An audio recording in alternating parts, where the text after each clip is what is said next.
Welcome to Rising Stars, where Miriam Knight, publisher of New Consciousness Review, interviews exciting new voices in the world of progressive and transformational books, films, and ideas, who offer intriguing perspectives on life, the universe, and everything in between. Join us as we celebrate the conscious awakening and explore many expressions of consciousness in action.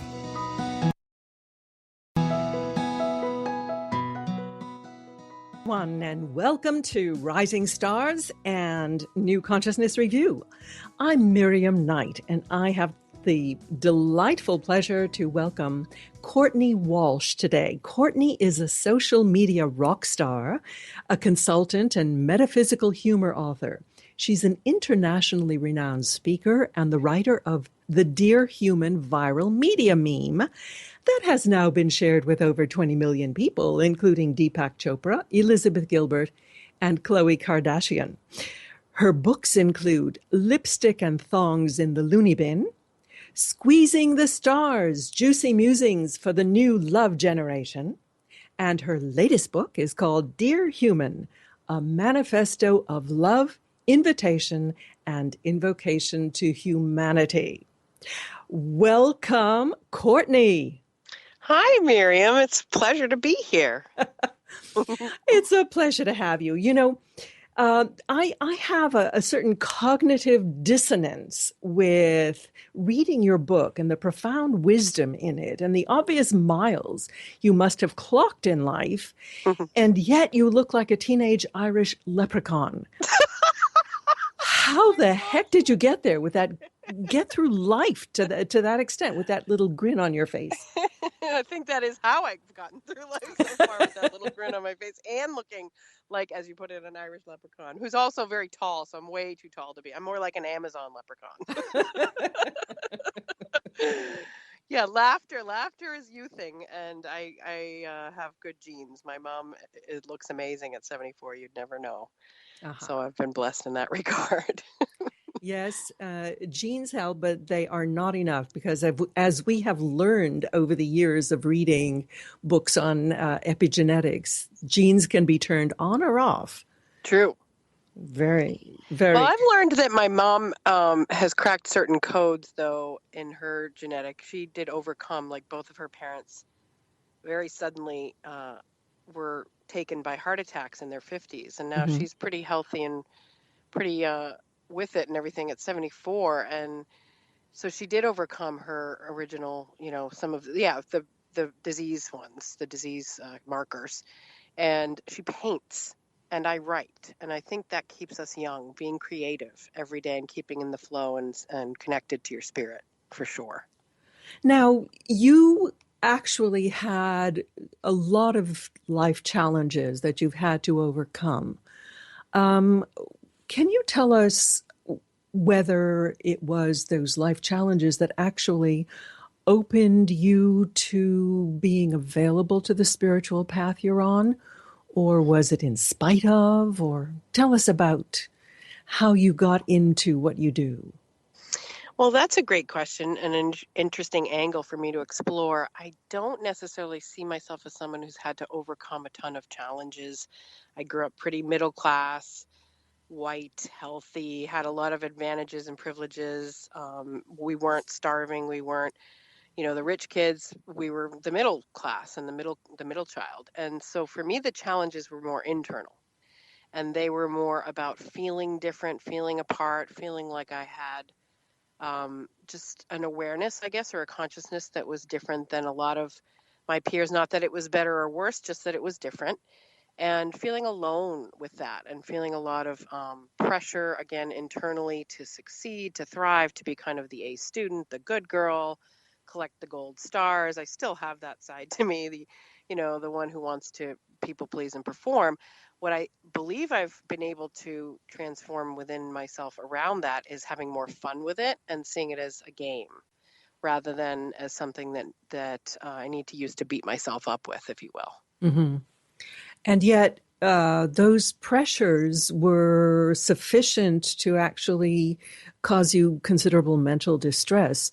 When you say that you felt different, was it because you were intuitive from an early age? I would say so. I don't think I would have had that cognitive awareness, as you'd put it, at that early age, but I did have a knowing. I guess I always did have a knowing that of energy and of people's vibes. And so being an empath, if that's one of the popular labels flying around right now, or being an intuitive, or even then later developing sort of more psychic and mediumship and spiritual gifts or abilities, what have you, that I do believe we all have, and they're just like a muscle that we, develop or let atrophy. It was, yeah, I mean, I was a sensitive kid, and I've channeled that into my writing, into my intuitive counseling work, and into my speaking, and it's really saved me. But during my earlier years, I would say I was deeply grieving. I mean, I would say depressed, but I would say more grieving this again, that loneliness, that sense of, Dolores Cannon's work really sums it up well for we indigo warrior, whatever label thing we are, that we came on a mission to come and remind people and awaken or reset humanity to that consciousness that we are about love and not about fear and separation, but about unity and oneness. And that can be all these sort of pretty words and messages can get lost in that. So it's about living it. It's about vibrating it out and emanating it to the best of our ability, basically. Pretty words are something that you eschew. I do. I like my pretty words. You have a very unique way with the language. You kind of bend it to your will. That sounds kinky, but I like it. Most impressively, actually. As I read the book, I kept on thinking, this has to be an audiobook. I just wanted to stand up and declaim it. Yes, well, I have run that by the publisher, and he says very lovingly, paternally, and conservatively, when the print sales are there, and that's the justification for us to go with create an audiobook, we'll do that. So we have to sell some books before we can apparently get that project rolling. But I had heard it twice in 2 days, so I thought, I guess that's the next thing the universe is pointing me in that direction, because I would love it. One of my favorite things to do when I was in third, fourth, or fifth grade was to read out loud in class. And when the teacher would call on me, that was it. Everybody else was shaking and wishing, and trying not to make eye contact or shrinking in their seats. And I was sitting up, raising my hand, bolt upright. Me, pick me. I want to read out loud. So yeah, to me, that would just be a no-brainer. That would be super fun. Yeah. Well, look at your contract. Maybe you can do it anyway. Yeah, I can do it anyway. I can do it anywhere I want. And that's kind of one of the themes in your book. It's self-sovereignty. It's taking self-responsibility for your own life. Yes. How did that loom so large in your worldview? I definitely have to point to my dad on that one. He was great at this. He had a real ability. He was a leader, and he was in the community. He was a superintendent of schools of the Brookline school system for about 13 or 14 Did years. you really grow up in Brookline? No. In fact, we grew up in Randolph, Massachusetts, and then moved to Canton. But we spent a great deal of time in Brookline. I went to Brookline High School. Oh, that's great. So that was his stomping grounds there for a while. He was the superintendent who came in and really kind of shifted it all around and built a bunch of buildings and left on a high. So he really was beloved and very beloved in Brookline. And it was a big part of my late teen and 20-something years into the 30s, really. It's a community that's very liberal, very progressive, very artistically oriented, and people support education there. So it was a very great challenge for him. He was a self-sovereign being, I would say. He took responsibility for things that weren't always his fault, and not blame, because there's a different vibration to responsibility and blame. But he, sometimes he would joke if he was having a particularly rough day, and he'd come home and we'd hear about it around the dinner table, little bits and pieces. But he would mostly want to unplug and switch gears and have family time. But what I learned from those discussions, beyond education and where it was going and where it was headed, and I know there are a lot of global complaints about that and a lot of homeschooling, but he was a big believer in public education. And in his time, it was really important to be a proponent of that. But he had a lot of people hammering at him and blaming him and pointing fingers. And so he was just a problem solver, and he would fall on the sword if it was going to help move things forward. He didn't want to get into petty politics or whose fault is this or who dropped the ball here. He wanted everyone to work as a team. And to me, that was an invaluable lesson in when you take responsibility for whatever's showing up in your experience, you cycle through it faster. You feel less like a victim and far more empowered. And you just feel better about life. You feel more, not in control necessarily, but just less out of control, perhaps. That is almost antithetical to the climate that we live in now, which is blaming, finding the victim or playing the victim. Yes, both, for sure. And I definitely had my times with that, because I, for a long time, felt, I have this workaholic dad who gives all his energy to his work and then comes home and has nothing left for his family. So we used to beat him up about that. And he would get up and do speeches and be, man of the year, this, and teacher of the year and educator of the year. And he would humbly admit, I'm not always husband or father of the year, and I'm working on that. And he did work on that. That was something I totally have come to respect and admire about him while he was alive, and certainly since his passing and his transition back to spirit. It's a tremendous quality to be able to see both your strengths and your, so-called flaws, and to be okay with the fact that you're an evolving, messy, imperfect, but wonderful and tremendous human being all at the same time. So he's kind of one of the inspirations for sure for this whole thing. Well, that's so nice to hear. Especially, when kids sometimes think that their parents are totally useless and, just don't understand them or the world or anything. Well, that was me at 15, for sure. I mean, come on, let's be honest. Oh, my goodness. No, I mean, there's the music for Courtney, there's the music for our break. We're going to have to take a break, but we will be right back. We're speaking with Courtney Walsh, author of Dear Human. Stay with us.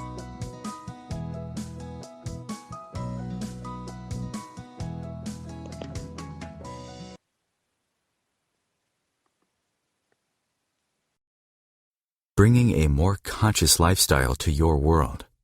OMTimes Radio. IOM-FM. OMTimes Magazine is one of the leading online content providers of positivity, wellness, and personal empowerment. A philanthropic organization, their net proceeds are funneled to support worldwide charity initiatives via Humanity Healing International. Through their commitment to creating community and providing conscious content, they aspire to uplift humanity on a global scale. OMTimes, co-creating a more conscious lifestyle. Circle of Hearts Radio is a sanctuary on the airwaves.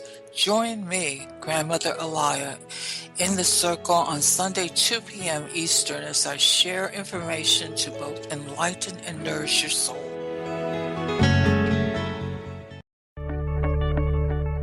Do you have time to read that inspiring book or that blog post you've been meaning to get to?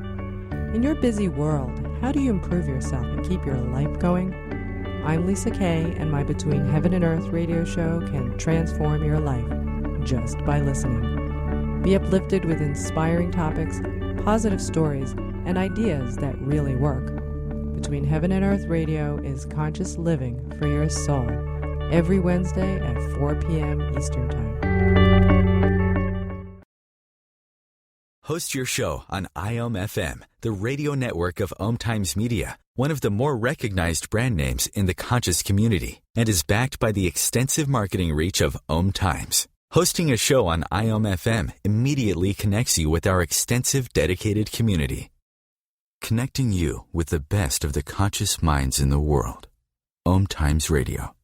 IOM-FM. I'm back. My guest is Courtney Walsh, and we're speaking to the dear human with her vision and version of love and what it means to be human in this world. Courtney, one of the favorite lines that you have in your book is that spiritual perfectionism is boring. Yeah. Because it is. But we all strive to be perfect. Give me your take on this. So I really do subscribe to the theory or belief or knowing that we are born perfect and we forget our perfection. And that perfectionism is what happens to us when we forget our core perfection and we kind of put these layers of conditioning or fear or trying to please or trying not to ruffle feathers or whatever it is that we alter our behaviors, we alter our perfection, but nobody really looks at a newborn infant and says, you really should lose 10 pounds or you really screwed up that meeting. It's ridiculous, right? So it's the same with all of us, that we are still that pure being of consciousness and love at our core, and we just have the amnesia. We forget. Absolutely. And how do we reconnect with that? You talk about intuition and magic. I couldn't agree with you more. I really feel almost like we're soul sisters, because everything that you say in the book speaks so to my heart and is so useful in sorting out the wheat from the spiritual chaff, Well, I love hearing that, because I do feel that spiritually, intuitively, or spiritual applied practice, which for me wouldn't necessarily be sitting on a cushion or bending myself into a pretzel or chanting or incense or crystals. Believe me, I've done all of that, and I think it's all wonderful. But to me, it's almost like a rite of passage, isn't it? You almost have to go through those. You do, or I chose to. I thought it was fun, and it was the seeker archetype, I guess, right? Mm-hmm. So I'm going to look over here for answers. I'm going to look over here for answers. I'm going to look over here for answers, and then ultimately you do go within, and you connect. What I call vertically rather than horizontally. So when you're connecting to your own spirit or your own soul or your own higher self or whatever we want to call it, I have a friend who calls it your double, which I love.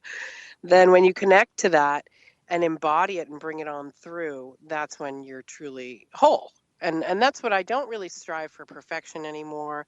One friend says, progress, not perfection. I like that one. But I really strive for wholeness, which to me means light and dark and positive and negative and good and bad and masculine and feminine and all the beautiful, juicy paradox and integrated energies and even the fragmentation and the separation programs, which we are all so privy to, because we definitely are taught there's an us, there's a them, there's a we, there's a me. We're taught all these different pronouns, even from very early ages, and we learn to identify self and other rather than seeing that we're all from the same zip code, really. Mm-hmm. And you invite us to actually have compassion for ourselves and empathy for others. And that's really the bottom line of what, to me, Dear Human has done for me, for my life, is, okay, Court, just give yourself a break. You're put the whip down for a minute, chill out, take a breath, look at this from a different angle. It's not the end of the world. Like, I have to do a lot of that self-soothing talk and reminding myself that there really isn't a way to get it right or wrong. It's just about doing your best, which, again, I'm really blessed that I had early people in my life who reinforced that message for me.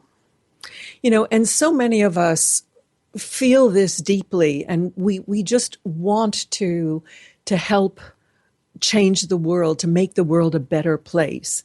But where do we draw that line between what you call sacred service and martyrdom? Oh, that's huge. And that's probably going to be a big subject in my new book that I've started. And what I've realized is I have no interest in changing, saving, fixing, rescuing, or healing the world like I used to. I used to carry that banner loud and proud. And then that did become martyrdom and resentment for me and frustration. What I have interest in is finding the beauty that's here, celebrating that, moving in that direction, focusing less on what's wrong, moving more towards what's right, amplifying that, feeding, fueling, watering, and nourishing that, because it just feels amazing and it feels powerful and it feels better. And it doesn't, to me, ever feel like head in the sand. It feels like forward motion. And that goes back to what you said earlier about integrating your whole self, accepting the warts and all. Oh, yeah. Yeah, I mean, the things that we often find the most unappealing about ourselves, whether it be physically, mentally, emotionally, or spiritually, are often the quirks that other people find endearing or adorable. Not always. Sometimes it can be irritating and frustrating too, but the things that we're the hardest on ourselves about, or that we have, build up in our mind as some kind of boogeyman, are really not a big deal at the end of the day. And I think when we put the light switch on, we see that the boogeyman is just like a dust bunny under the bed. You know, it's like something we've built up in our minds that I have to fix that about me and I have to fix that about my life and I have to change this and improve that. And it's exhausting. So the best thing I've come to realize, and I'm still working, and picking away at this one lovingly, is that I'm a work in progress and I'm a masterpiece. That's a wonderful meme that's flying around now that I just pumped my fist in the air and was screaming yes, because that's what we all are. Again, we're that perfect infant who came in pure and untainted, and we're this ball of messy, contradictions at the same time. We're all of it. And you're saying, get over it. That's Get what over we it, let it are. go. Yeah, move on. Not in a snap out of it, kind of slap your face way, but in a, isn't this a relief to see this a different way and to stop carrying this and like the weight of the world on your shoulders, that it's all up to you all the time and you have to fix everything. Or that, I know that for women, especially a lot of the women I counsel, that's a big one that I've actually heard, people like moms, for example. I have a lot of friends who are moms, and I say, well, they say when you fly, put your oxygen mask on you, and it's this typical cliche now, and they give it to moms to say self-care is important before you run around doing everything for everyone else. And I've had moms say to me, I could never do that. I said, so you just let you all die rather than you put the oxygen mask on you first. Yeah, it's a knee-jerk reaction for them to tend to the children or the men or the people in their lives first. It's a conditioned response. And I'm going, ladies, that doesn't work. And I'm saying it to myself most of all, because as someone who is, an ongoing recovering people pleaser, I like when things are smooth and when people are feeling good and happy, but I'm not in charge of all that. And that's something I've had to really realize. Oxygen mask on me first. Yeah, because Yeah. otherwise you have no juice to give. Absolutely. And we get this intellectually, I think, but emotionally and spiritually, we just fear that that's selfishness or something, that we're, self-aggrandizement or something. And Mhm. it's just so false. It's just so unhelpful. Absolutely. Absolutely. So, where do people find you? Yeah. So I have several places now kind of blowing up out there, but the main place I enjoy posting the most is my own profile and timeline on Facebook. And that one is, of course, facebook.com, and it's /loonybus. And it's, yep, it always gets a chuckle even out of me. So it's LOONYBUS. And there's no E in loony, and it's all one word. So Loonybus is how you find me, facebook.com /Loonybus. That's one of the pages that I, again, post the most on. There's a Squeezing the Stars page on Facebook. There's a Dear Human Caw page. There's a website for the Dear Human book that's out now. That's www.dear-human.com. I also have my own website. That's squeezingthestars.com. I have tons of websites and tons of pages. So basically, if you put in Courtney A. Walsh into Google, it's going to lead you somewhere to me. And especially if you put in my name and Dear Human, you'll come up with all kinds of Instagram and Pinterest and fun, cool things that are blowing up, which is really fun. I'd like to point out So, that caw, the call of a raven, is actually Courtney's initials, Courtney A. yes. Walsh. Yes, I've had people go, what's that about? Yeah. And Right. also that Courtney is a gifted poet. In fact, you can read some of her poetry in her article in the current issue of New Consciousness Review at ncreview.com. Yes. I love thinking of Magazine. myself as a poet. I actually was an intern to Robert Pinsky, who was the National Poet Laureate years ago. And I had never, I think of myself as a stream of consciousness kind of writer, or a clairaudient channel, or a rambler, but hey, I'll take poet. I think it's a lovely title. All of the above. Yes. So what do you have next on the agenda? So next, it's really, right now, it's a push for getting Dear Human out and about into the world and holding its hand while it does that and grows up even more. Because like you said in the beginning of the interview, it's gone out to about 20 to 40, maybe even 50 million people by now. And I would very much like to see it become more of a movement it's going to be in college freshman classes. So there'll be some university things that I'll be going to do, some retreats. There's a woman in Guatemala who wants to do a retreat, a woman up in Moncton in Canada and New Brunswick who wants to do a retreat. So this is so I see a lot of collaborations happening, a lot of webinars, online courses. I've also started the new book, as I mentioned. So I'll be plenty busy this spring and summer and for the rest of the year doing lots of fun things, hopping about and doing some internet things and also some actual real-time travel, face-to-face things. Well, I really want to urge my listeners, our listeners, to get a copy of this book, Dear Human, because it is so empowering and so much fun to read. I mean, and it's not very long. It's a quick read, but except that you'll keep on going back and you'll just kind of pause and savor it because you will resonate so deeply with it. It's not only for women, but women will especially resonate with it. Did you have women in mind when you wrote it, or the whole human race? Honestly, the whole human race, but I certainly seem to be a magnet for a lot more women who come and work with me one-on-one and who resonate with the material a lot. I have had a lot of men also come and say, oh my God, I've never heard anybody put stuff like this before, so it's hitting them.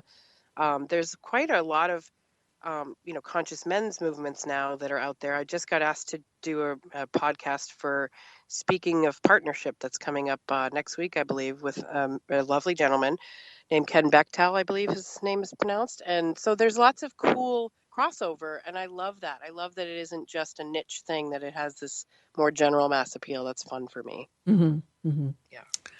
Well, we tend to get caught up in the women's liberation movement and forget that men need to be liberated from their patriarchal shackles just as much. More. Yeah. Yeah, I actually really feel for my brothers out there because they get the dichotomy of men are jerks or men are wimps, And no. We can't leave it on that note. Men are wonderful. Women are wonderful. Embrace your power and embrace this book. Courtney, thank you so much for being with us. Courtney Walsh, author of Dear Human. Thank you. We will be right back with our next guest.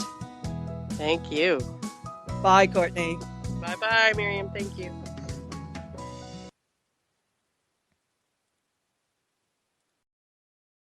The Real Conscious Connection.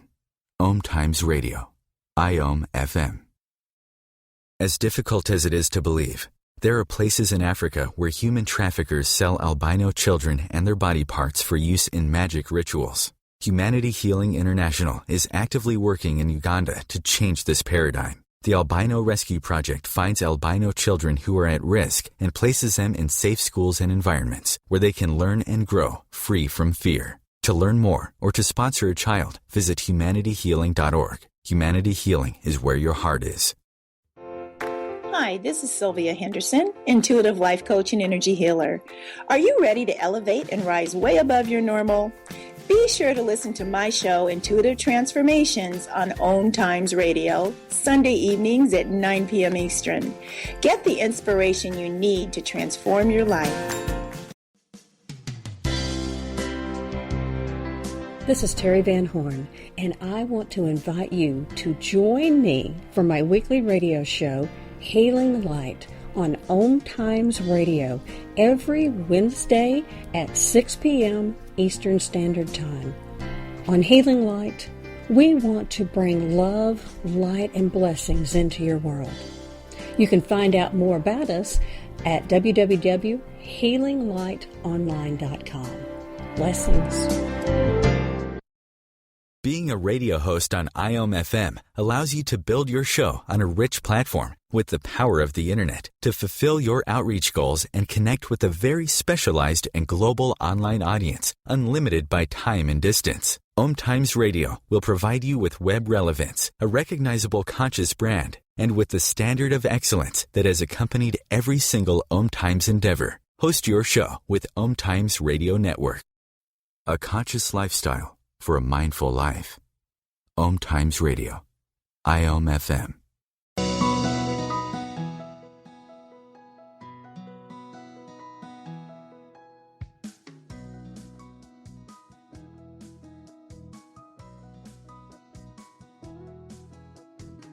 second book, The Hitchhiker's Guide to the Soul. At 19, Robert had a profound spiritual experience that greatly altered his life. In 2012, he started the Robert Clancy Guide to the Soul Facebook fan page, which is now followed by a rather impressive 250,000 people worldwide. On it, he shares divinely inspired thoughts that have now been collected into his second book, Daily Downloads and Fortune Cookies from the Universe. Now, Robert is a passionate supporter of ongoing volunteerism within his business and his everyday life. And he's a great inspiration to others to step up and give back. And that's why I am so thrilled to welcome him to the show. Welcome, Robert. Well, thank you so much for having me here. It's a true honor. Oh, Robert, your book was really such a personal and a gift from a very personal place, kind of inspiring people with the notion of giving back, stepping up, the many different ways that we can make the world that much brighter for us others and in the process for ourselves. How did you come to that worldview? You came to it, you had some kind of spiritual experience very early on. Tell us what that did for you. Yeah, well, the first experience I had was actually at age 6. And I write about that in the book. It was this wonderful vacation my family took to Jamaica, of all places. And I met this man who introduced himself as Alex the Pool Man. He was the guy who cleaned the pool at the resort we were staying at. And he was probably about, I'd say 18 to 24 years old, somewhere in there. But it was like, I knew him. We both felt that way. It was like one of those kindred spirits. And he ended up saving my life 3 times in 3 different ways on that trip. You were bound and determined to get into trouble. Yeah, one, I was afraid of the water. I didn't know how to swim, and he taught me how to swim. And later that week, I fell in the pool when no one was around, and I probably would have drowned. And, I think about that he taught me this skill. And he was so excited that, I learned how to swim that he took me down the beach to his secret shell collection that he used to sell tourists and to support a village that he kept telling me about. And on the way, I saw this balloon in the water, and I went running for it, and it was a Portuguese man-of-war. And he ended up getting stung by it, and I ended up getting the wind knocked out of me because he threw me as this wrapped around his legs, and he said it would have killed me if it touched me because the poison in it. And I started crying, and I saw the scars on his legs, and he told me about how he dives and risks his life to support this village that he comes from. I begged my parents to let me, go up there, and they made arrangements, and I ended up going to the village, and they treated me as if I was a prince there, the whole village. It was the first time I saw poverty on that level, but it was the other time that I saw that you don't need things to be happy. These children that were there had torn clothes, no toys, and they were the happiest people on the earth, and they were happy to see me. And they made a crown out of palm leaves, placed it on my head, and then paraded me around the village and gave me fruit. And I kept telling them, no, I'm just like you. You don't have to do this for me. And, they were just so happy. And when I left there, I asked my parents to give all the clothes that they had purchased for me for this vacation. So I only flew home with the clothes on my back, and I donated them all to that village. Wow, and that at was age at age 6. Yeah.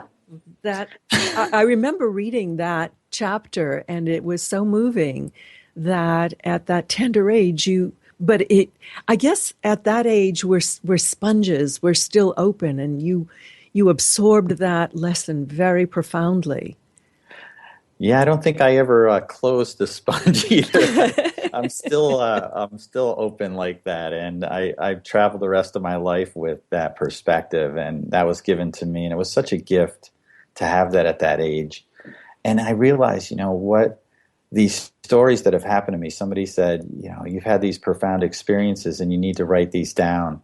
And what happened was, I after writing this book and hearing from people, they've all had these experiences. They just haven't thought about them as deeply. Mm-hmm. So hopefully that's what my book brings out in people, and that was my goal for writing it.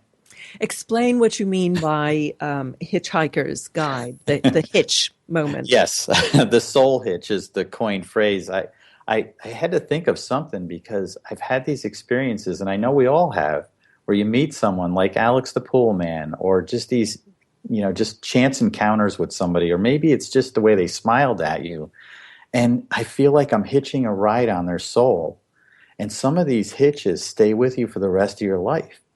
And Alex the Pool Man is a hitch I'm still riding, still have my thumb up. I'm still going with that. And they can change you. They can change your perspective. And you may have one of those days where you're trying to get from point A to point B and you end up at point F, as in you failed. And there's a reason. And there's always a silver lining. And there's always a greater message. And I don't have coincidences anymore. I have God incidences. That's what I call them, because it's always like, at the end, all right, I needed to be here. I missed, like a connection for my flight. And I ended up in Phoenix. I was really frustrated. As you can imagine, 12 hours in the Phoenix airport, which I know some people probably slept there too. And they put me on a red eye. And I had this, I was going to get back early. I wanted to, get back home. And I was posting on Facebook, and I was really frustrated. And they said, enjoy the person you're going to meet tonight because they need to speak with you. Wow. And I smiled because they were right. And the woman that sat next to me was an aspiring author who didn't know how to publish these beautiful books that are sitting on her computer that are going to help children all around the world. Mm-hmm. And if I had made my connection, I would have never had this conversation. We spent all night talking. We hugged in the airport like we were old friends. And that person was right. So that's a soul hitch. So you actually have become very intuitive as well. How did that develop? Well, that's a big part. I think that my opening, I know when it happened because that's my divine experience, and it happened at age 19. I was in college at the time. I was a straight A student up until then. I had everything going for me, and my whole life fell apart in like 3 months. I lost friends to suicide. I had friends get killed in car accidents. My other close friends were all away at different schools all around the country, so my support network was gone. So I thought. I worked in this restaurant, and I started drinking. I was mixing prescription drugs with alcohol. I just didn't want to feel anything.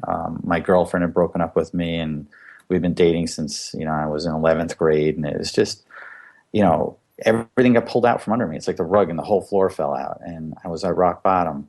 And luckily, the waitress in the restaurant I worked in, she took me aside one night and said, I know what you're doing to yourself, and you need to stop. And then she rummaged through her purse, got this little pamphlet on how to meditate. She told me to put out my hand. She put it in it, and she put her hand on top of it and said, this has gotten me through some difficult times in my life, and you need to go home and stay out of the bars tonight and learn how to do this. So I did. I was about 3 hours in on the meditation, and I'm also a very analytical, scientific person, so I followed the instructions to the T on how to meditate. And so I'm sitting there. It was about 3 hours in, and I thought I saw a light with whatever they described as your mind's eye. And I opened my eyes, and this light was shining on the wall, and I dropped my shoulders in kind of, I guess I'm not having an experience, but I thought I was. But I couldn't break the beam of the light, and it unfolded over about 20 minutes. It looked like it was in a hole in the wall. And I did get up and look at it a few times, and then it changed shapes, and then it just unfolded into, like a butterfly unfolds into an angel. And I saw it with my own eyes, with my eyes open or closed. There was no way I couldn't see it. And I know what I saw because it was there for probably about 45 minutes to an hour. And she, I think, kissed me initially, but I never felt anything physical. But I went nose to nose. I actually got cross-eyed. That's how close it got to me. And then she backed up and placed the palms of her hands facing me. And I believe that she healed me. And at the end, she touched me in the forehead with her index finger. And this was like a ghost-like form, like it was white. translucent. And I closed my eyes and I was plugged into heaven. I was plugged into everything. And it was the only way I can describe it to people is it's like It's a Wonderful Life, the movie where he sees what life is going to be like. Jimmy Stewart sees life without him. She showed me what life was going to be like with me. Wow. And that was a profound experience. And I saw that I was going to inspire youth, that I was going to do all these amazing things, and that everything, never have fear again, never have worry, never have doubt, and that you have a mission. You need to go back to your path, and there's ripples of kindness, and kindness matters, and it's all of those things. And I lived my life the best I could. The key thing with this whole story is I never even told my family until about 2.5 years ago. This happened 30 plus years ago. Wow. I kept this a secret. And on December 1st, 2012 is when I started the Facebook page, and I woke up beyond inspired that day.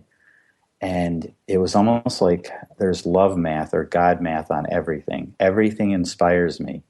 And these words just come into me every morning when I wake up. And, here's an example. It's like, of all the journeys of life, you'll encounter valleys of despair and mountains of hope. Just know that the heavens are above the valleys and the mountaintops touch them.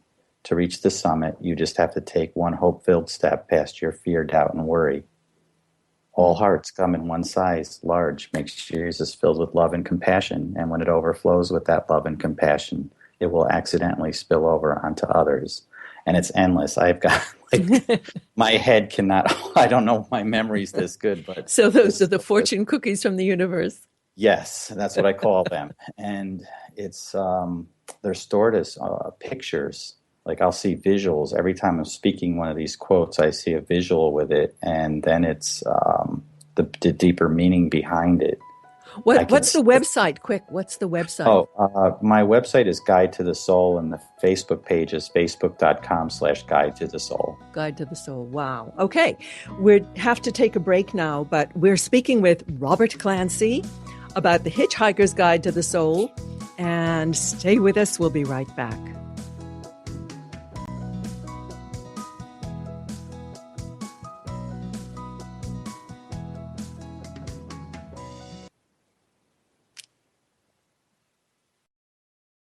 Bringing you the best of the conscious minds in the world. OMTimes Radio, your conscious lifestyle on steroids. Have you ever wondered how to change your love paradigm? The secret key is finding a love partnership, not just a regular connection. How do you find these? Through conscious relationships. Ascending Hearts Dating is a dating site for people like you that believes in second chances and a different type of spiritual connection. Try Ascending Hearts for free today at ascendinghearts.com and change your love paradigm. Ascending Hearts, the premier dating community for the spiritually awake. Matt Connerton here. Join Jen Coffey and I twice a week for Matt Connerton Unleashed, a political talk show that's a little different than what you're used to. No liberal or conservative agenda here, just an honest dialogue about truth and how things really work in the world of politics. Matt Connerton Unleashed, every Tuesday and Thursday night at 11 p.m. Eastern on OMTimes Radio. Do you want to be a better communicator? Do you want to better connect with the important people in your life? Do you want to enrich your relationships? If so, join me, Matthew Cooper, on the Positive Control System Show every Wednesday evening at 11 o'clock p.m. Eastern Standard Time on OMTimes Radio. I'll meet you there. Host your show on IOM-FM, the radio network of OMTimes Media, one of the more recognized brand names in the conscious community, and is backed by the extensive marketing reach of OMTimes. Hosting a show on IOM-FM immediately connects you with our extensive dedicated community. Free your mind. Expand your soul. OMTimes Radio. IOM-FM.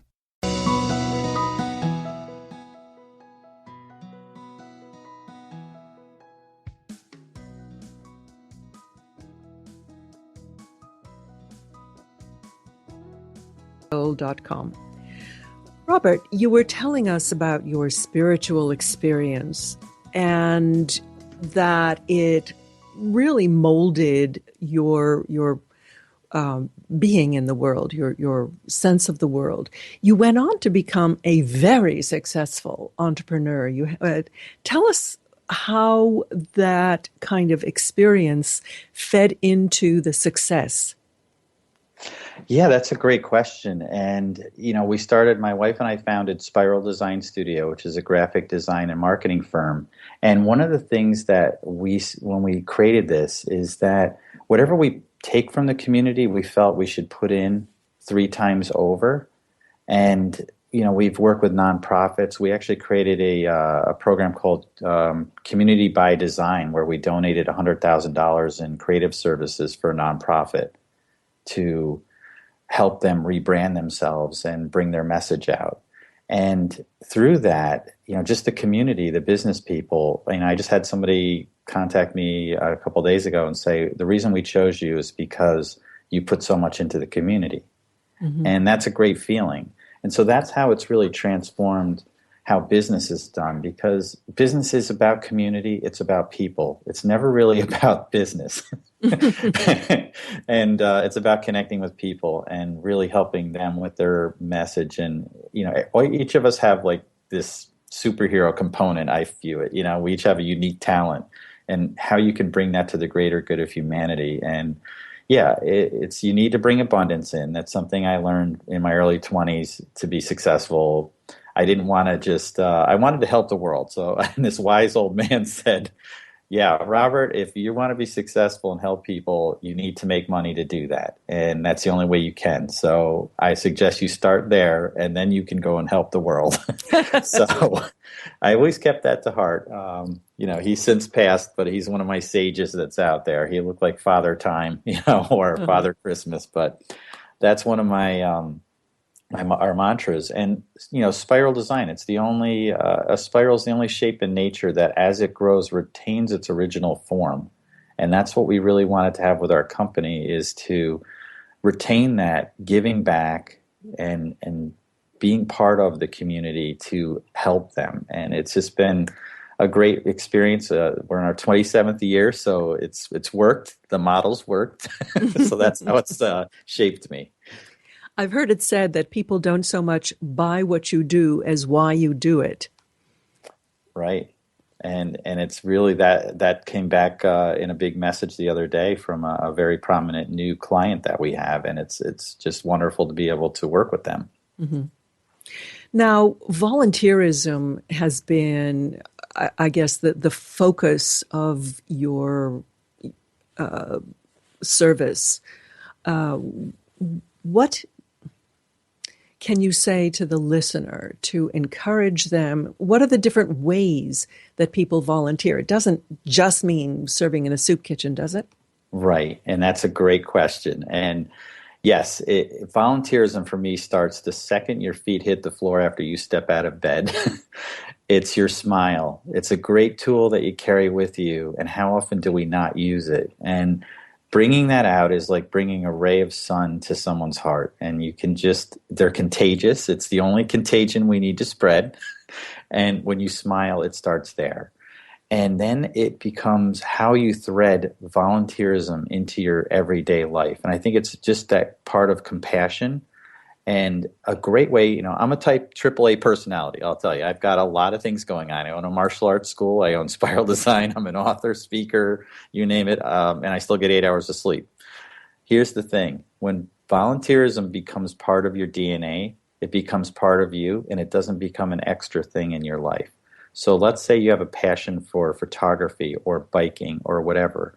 How can you apply that to help other people? Maybe in the down season, if you're a mountain biker, you can run a spinning class for underprivileged children at a local YMCA. If you are into photography, how can you bring that and maybe contribute your services to a nonprofit and do something you love and make a difference at the same time? It's all of those things threaded in, and it doesn't take away from my family because I volunteer with them. My son's in Boy Scouts, and I volunteer at his troop, so I can spend more time with him and still make a difference in the lives of other young men that are growing up, I'm very impressed that you still get 8 hours of sleep. Maybe 7 sometimes. There was an interesting story that you told somewhere in the book when you mentioned that you have black belts in 2 different types of martial arts.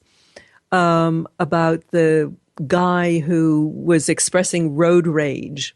Yes. And you could have flattened him, but you chose not to.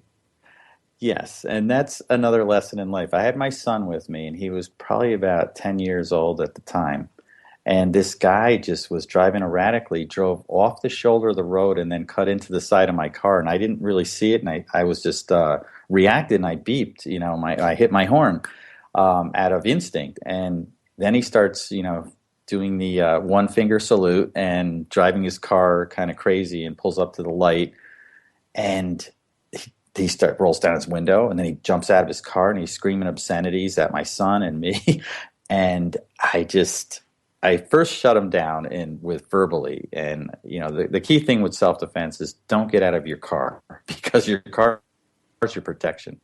And I wasn't blocked. So I'm watching like 10 things at once. I'm looking at the light. I'm looking at who's behind me. I'm looking at, what's he going to do?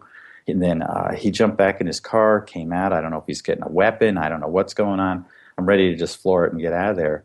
And, we pulled up, the light changed, and I said, "Hey, have a nice day." And I drove away. And my son looked at me and he said, "Dad, that guy was really scary. And I know you could have taken him out. And he really didn't know, what you know and those things." And then he called me all these names, and I said, "Yes, but, we need to take the high road. And it's important to do that." And, he doesn't know what he's doing. He's not in control of himself. And the guy was following me for a little while. My son was scared, and he said, "He's following me." And I said, "Yeah, but we're driving to the police station if he continues to follow me." We both started laughing. And he called my son. He said, "What are you trying to do, show off for your punk son?" Those words stuck in my mind. And I turned to my son and I said, "Did Dad show off for you?" And he said, "Yes." Because that's what I'm supposed to do. Mm-hmm. It's setting the model and the example. Yeah, we can choose to do a lot of things in life. It's the more martial arts and things that I know. I'm a 5th degree black belt now. I just was ranked up recently. And the more that you're trained, the less likely you are to use it, because you don't need to.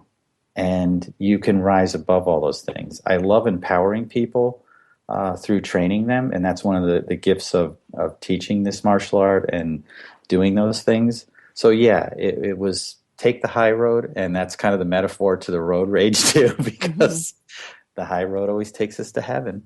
That's sort of the spirit behind Aikido. I remember reading Ueshiba's works. Yes. And it really is when you have the strength, you don't go into fear. So you don't have to use it, because you can take the high road knowing that if all fails, yes, you're safe. Correct. And that's an interesting metaphor, because so many people go into fear and they don't have any reserves to take them out of fear. And that's where everything breaks down. I mean, I've seen relationships break down because of fear. You've seen anger come out of that, or they have nowhere to put it. And that's really one of the key things. And living the last 30 years plus of my life without fear or doubt or worry. I mean, I'm still human. You still fall into those things, but I don't let them overtake me. And I think that's the difference. It's not that I don't experience them. It's that I don't let it rule my life. I suppose having the direct experience of seeing an angel really kind of gets your attention.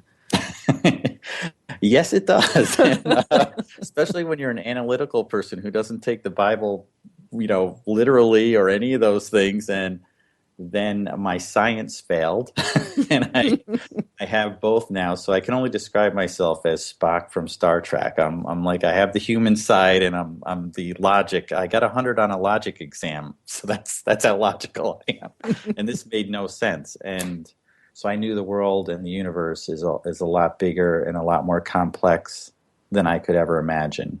And I've just spent the rest of my life from that day forward trying to do the best I can and trying to help guide other people into better paths. And the one thing that I've always been in awe of are people that have faith, because I didn't have faith, And I still don't. I only have belief now because my Right. faith is replaced with belief, 100%.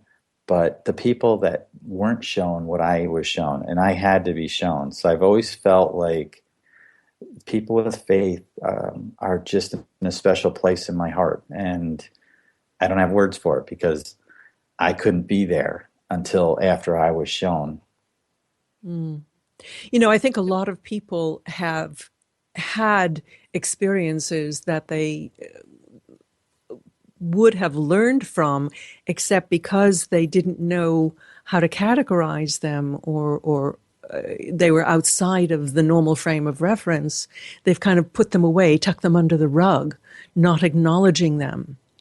So when we hear stories like yours, where you actually had this incontrovertible experience and have acknowledged it and have led your life by it successfully, I think that encourages others to go back and revisit their own experiences and be open to the messages the universe wants to give them.